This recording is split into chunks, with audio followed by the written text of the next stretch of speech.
என் தங்கப்பிள்ளையே, மனிதன் வாழ்க்கையில் கஷ்டங்களை ஒரு எல்லைக்கு மேல் அனுபவித்த பிறகு எல்லாவற்றையுமே விட்டு விடுகின்றான்.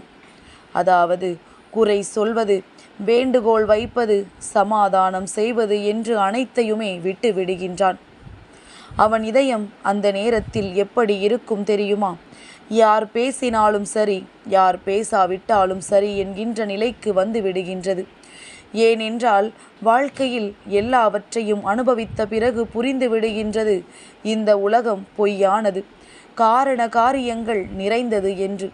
காரணத்திற்காக மட்டும்தான் எல்லாமே இங்கு நடக்கின்றது என்பதனை புரிந்து கொண்ட பிறகுதான் இப்படி ஒரு மாற்றம் மனிதனுக்குள் வருகின்றது.